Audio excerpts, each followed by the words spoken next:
चाहिए मैंने हिरण से शिक्षा ली।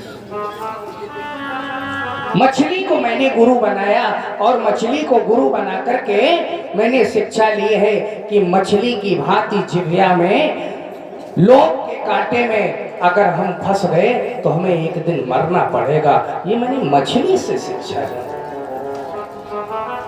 पिंगला एक वैश्या से मैंने क्या शिक्षा ली?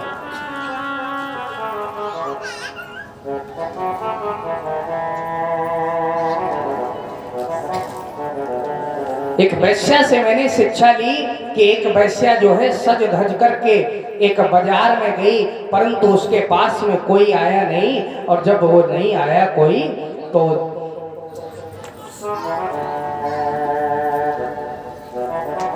वो वैश्या दुखी हो गई। मैंने ये सारी शिक्षा वैश्या से ली। कभी हमें सज कर और समर करके नहीं जाना चाहिए।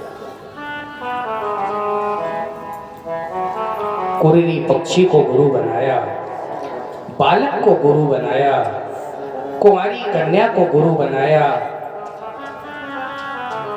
कुंवारी कन्या को गुरु बनाने के बाद में एक बाण बनाने वाला है उसको मैंने गुरु बनाया। सांप को गुरु बनाया, मकड़ी को गुरु बनाया, और मकड़ी के गुरु बनाने के बाद में एक भृंगी कीड़ा होता है मैंने उसको गुरु बनाया। इनसे सबसे मैंने शिक्षा प्राप्त की।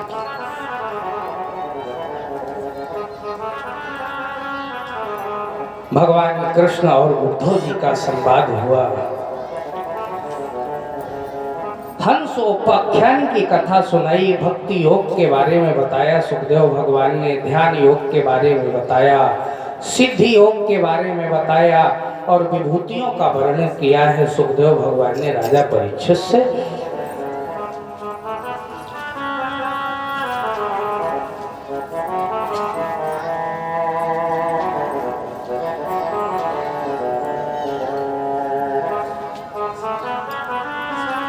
भगवान ने अंतिम उपदेश दिया है उद्धव जी को।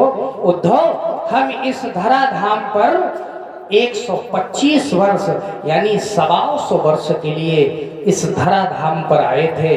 अब मेरा समय पूर्ण है। अब हम जो है इस धराधाम को छोड़ करके गौलोक धाम जाना चाहते हैं। बड़ा सुंदर उपदेश दिया है उद्धव जी को। भगवान गए हैं पिंडारक क्षेत्र में, एक पीपल के वृक्ष के नीचे लेटे हैं। दाहिने पैर पर भगवान ने अपना बायां पैर रखा। भगवान के अंगूठे में एक मृग की आंख का चिन्ह बना है। पीपल के वृक्ष पर के नीचे लेटे हैं भगवान। अंतिम समय है भगवान। अंतिम समय में भगवान ने किसी को याद नहीं किया, सिर्फ और सिर्फ भगवान को आज द्रौपदी की याद आई। बहन, तुमने मुझे भाई बोला लेकिन मैंने तुम्हें अपनी बहन माना। अंतिम समय में भगवान ने अपनी बहन को याद किया।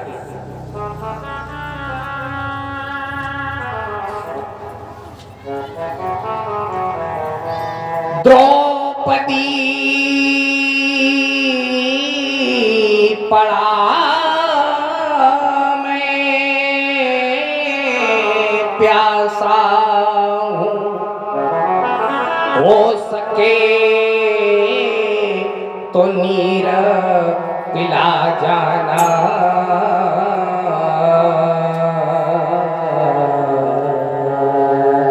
बचने की उम्मीद नहीं है, हो सके तो देख जाना।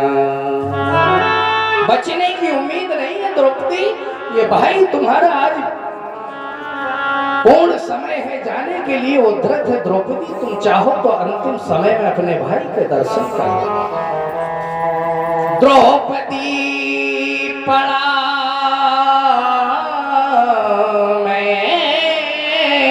प्यासा, हो सके तो नीर पिला जाना।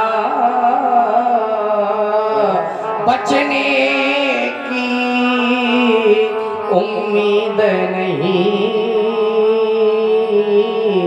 हो सके तो देख जा। अंतिम समय में द्रौपदी को याद किया।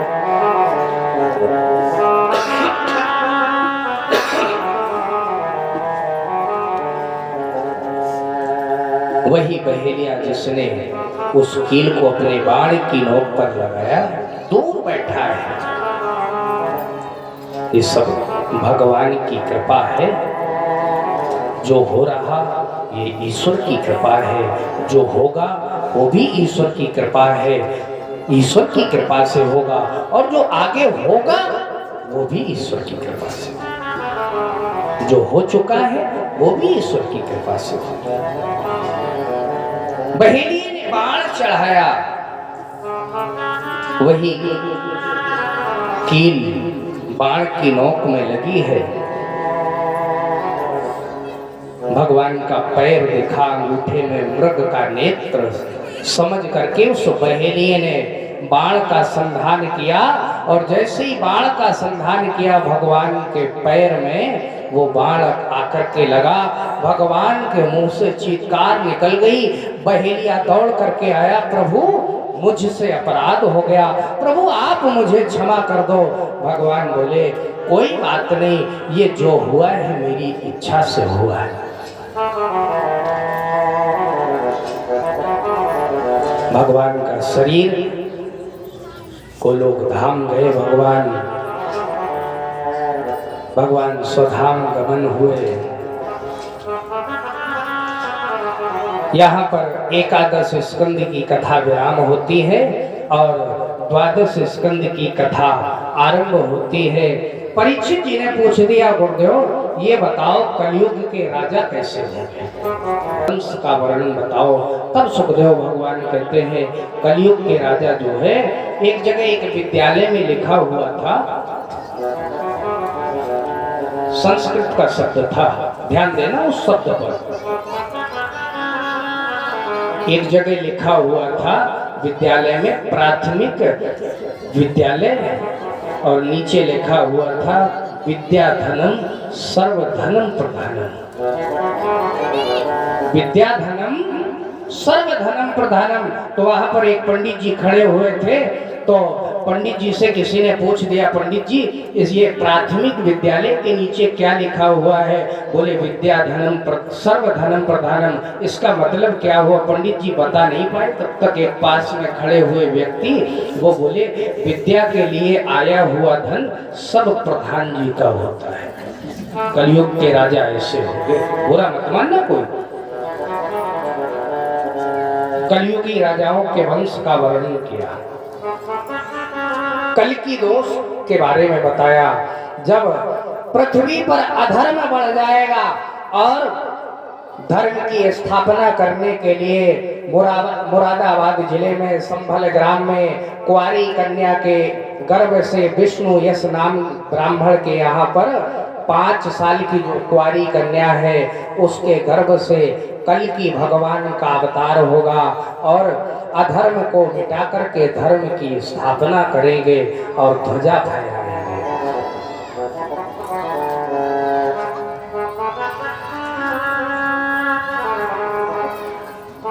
सुखदेव भगवान ने राजा परीक्षित को अंतिम उपदेश किया और अंतिम उपदेश करने के बाद में सुखदेव भगवान ने पूछा, राजन अब ये बताओ तुम्हें और कुछ सुनाए? अगर तुम्हारे पास में तक्षक आ जाए और तुम्हें डस ले तो तुम्हें डर लगेगा कि नहीं लगेगा? परीक्षित जी ने हाथ जोड़ लिए, कहा गुरुदेव एक तक्षक नहीं, हमें 10 तक्षक आकर के डस ले, अब मेरी मुक्ति निश्चित हो चुकी है। क्यों? पिबंतम त्वं मुखाम्बोजम, आपके मुख से जो अमृत पिया है मैंने और मैं अमर हो चुका हूँ। एक तक्षक नहीं 10 तक्षक आकर के डस ले। अंतिम उपदेश किया है सुखदेव भगवान ने और अंतिम उपदेश करके आज परीक्षित जी ने सुखदेव भगवान का पूजन किया। सुखदेव भगवान गए हरि की कथा सुनाने वाले, प्रभु की कथा सुनाने वाले तुमको लाखों प्रणाम। तुमको लाखों प्रणाम। हरि कथा सुनाने वाले तुमको लाखों प्रणाम, तुमको लाखों बस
शीश झुकाए गावे, और तेरा क्या पावे, बस शीश झुकाए गावे। जाने हमारे तेरा क्या पावे, बस शीश झुकाए गावे।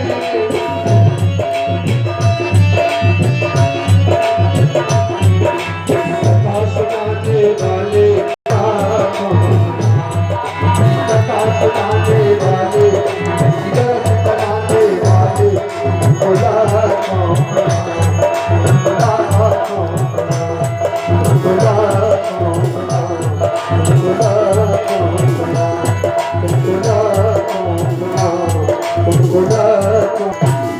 सुखदेव भगवान ने अंतिम उपदेश किया।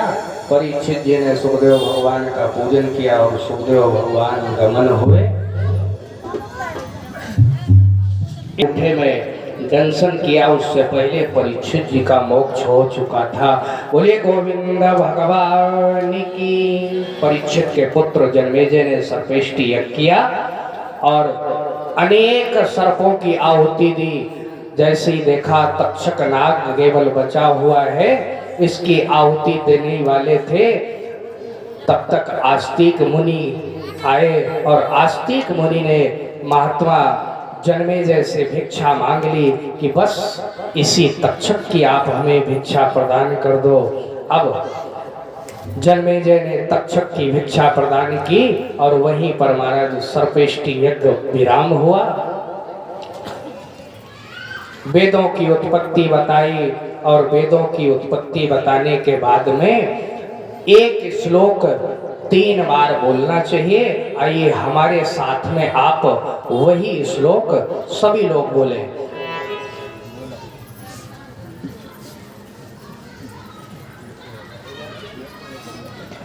नाम संकीर्तनम यस्य, नाम संकीर्तनम यस्य,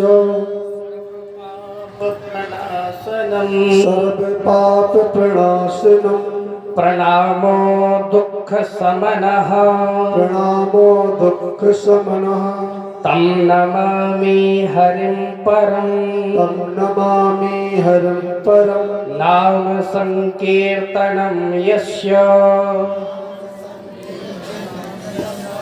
सर्व पाप प्रणामो दुख समनः, तम नमामि हरिं परम। नाम संकीर्तनम यस्य, सर्व पाप प्रणाशनम, प्रणामो दुख समनः, तम नमामि हरिं परम। नाम संकीर्तनम यस्य, जिसका नाम संकीर्तन करने मात्र से सर्व पाप प्रणाशनम, अभी तक हमारे जो पाप हुए हैं उसका नाम लेने से सब छार हो जाते। प्रणामो दुख समनः, मैं उस परमात्मा को प्रणाम करता हूँ, चाहे मेरे पास में सुख हो चाहे दुख हो, मैं सदैव प्रणाम करता हूँ। प्रणामो दुख समनः तम नमामि हरिं परम, मैं उस परमात्मा को प्रणाम करता हूँ। यहाँ तक की कथा गुरुदेव भगवान से जो मैंने प्राप्त करी थी वो आप लोगों के समक्ष में इस 9 दिन के सत्र में इस टूटी फूटी वाणी के द्वारा हमने आप लोगों के समक्ष ये कथा गा सुनाई। मैंने निवेदन किया था कविते विवेक एक नहीं मोरे, सत्य कहूँ लिखे कागज कोरे। मुझे कोई ज्ञान नहीं है और ये कथा आप लोगों के आशीर्वाद से मैंने आप लोगों को गा के सुनाई। इसमें यदि कोई त्रुटि हुई हो तो आप मुझे अपना एक गांव का छोटा बालक समझ करके मुझे क्षमा कर देना। अगर कोई गलती हुई हो तो आप कान पकड़ के मुझे समझा देना, बेटा तुमने ये गलत बोला, इसमें तुम सुधार कर लेना, मैं आगे के लिए उस चीज में सुधार करूँगा। मेरे द्वारा या मेरे इस छोटे से परिवार के द्वारा यदि जान में या अनजान में कोई गलती हुई हो तो मैं व्यासपीठ से आप लोगों से क्षमा प्रार्थी हूँ, आप लोगों से क्षमा। आप लोगों को कथा समझ में आई कि नहीं आई? समझ में आई कि नहीं आई? आई कि नहीं आई? कथा में कोई हमने चोरी तो नहीं की? नहीं की? जो गुरुदेव भगवान ने सिखाया वो आप लोगों को मैंने कैसे सुनाया। अच्छा एक बात बताओ, अगर पंडित जी कथा कहने के लिए आए हैं तो लास्ट में दक्षिणा बनती है कि नहीं बनती? बनती है कि नहीं बनती? तो दक्षिणा आप लोग अपने मन से दोगे या हम मांगे तब दोगे? बताओ बताओ, हम अपने मन से मांगे या आप लोग अपने मन से दो?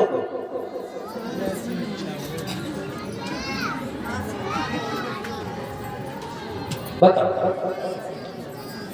आप लोग अपने मन से दोगे या हम मांगे? बस दोनों हाथ उठाओ अपने और इस बालक को आशीर्वाद दो। सदैव मैं राम जी के गुण गाना चाहता हूँ और कुछ नहीं, और कुछ नहीं, बस यही आशीर्वाद देते रहो। मैं अपने गांव का नाम रोशन करके इस गांव में जो कई लोग कहते हैं वो गांव, मैंने ये कथा जो गाई है आपको हकीकत बताएं, सिर्फ और सिर्फ अभी कुछ दिन पहले एक गांव पड़ता है शिवगंज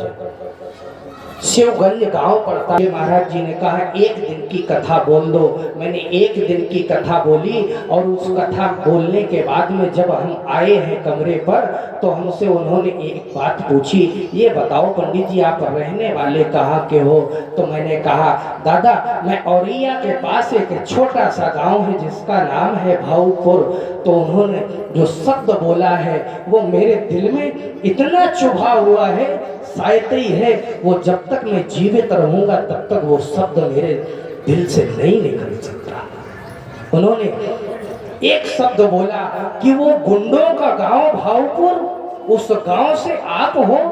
बस ये शब्द मेरे दिल में चुभ गया और शायद है वो एक दिन इस कथा प्रांगण में आए भी थे, उन्होंने कथा सुनी और कथा सुनने के बाद में शाम को हमें फोन किया, बोले बेटा हम नहीं जानते थे, मेरे मुंह से इतना बड़ा शब्द निकल गया कि तुमने 1 महीने के अंदर अपने गांव में कथा गा कर के मुझे सुना दी। बस आप लोगों से यही मांगता हूँ, आप लोग आशीर्वाद दो कि अपने गांव का एक जो शब्द अभी बताया था वो शब्द हटके एक अच्छे गांव की श्रृंखला में मेरे गांव का नाम है। बस यही इसी के साथ मैं अपनी वाणी को विश्राम देता हूँ। और कल किसी के पास में अगर पर्चा पहुंचा हो या न पहुंचा हो, मैं व्यासपीठ से सभी से कह रहा हूँ, आप कल भंडारे में प्रसादी पाने के लिए अवश्य पधारें सपरिवार। किसी पर कोई बाउंडेशन नहीं है कि हमारा निमंत्रण नहीं आया तो हम प्रसादी पाने नहीं जाएंगे। आप निसंकोच आइए। और रात्रिकालीन बेला में आज भंडारे में पूरी बेलें जाएंगी, तो सभी माताओं बहनों से, भाइयों से, बड़े बुजुर्गों से, चाचा ताऊ सभी से निवेदन है, आप इस सामूहिक कार्य को धीरे धीरे अग्रसर करो पूर्णता की ओर।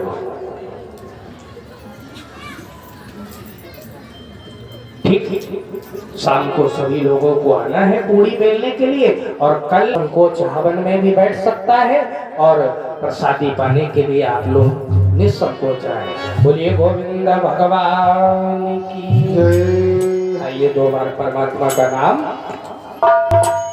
जय। जय श्री राम, जय श्री राम, जय सिया राम, जय सिया राम, जय श्री राम, जय श्री राम, जय सिया राम, जय सिया राम, जय श्री राम, जय श्री राम, जय सिया राम, जय श्री राम, जय श्री राम।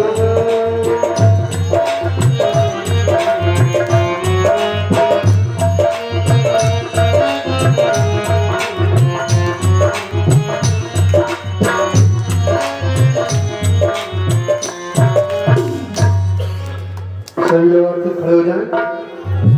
ओम चंद्रमा नमः सूर्य चंद्रो सूर्य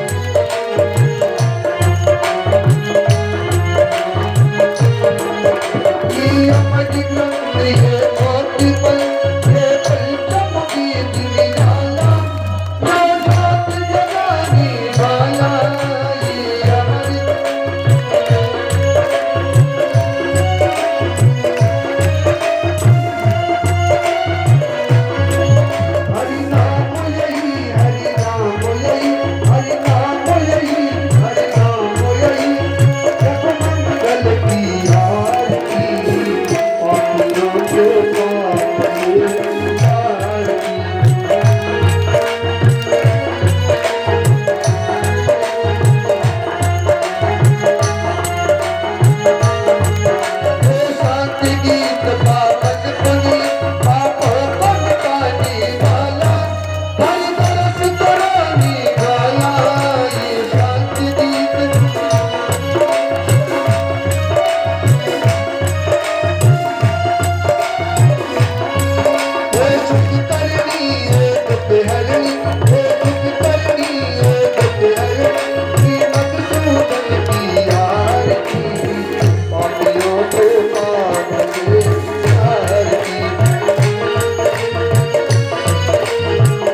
हरि ओम ओम जगनेन जगनमय जन्त देवास्तानि धर्माणि प्रथमान्यासन्न रेहनाकं महिमानः सजन्त चित्रपूर्वे साध्या मया तत्त्व ग्रहाण परमेश्वरः स्वमन सुगंधित स्वमन लय स्वमन सुगंध पार पुष्पांजलि अर्पण करूं दीनानाथ करो स्वीकार पुष्पांजलिं समर्पयामि।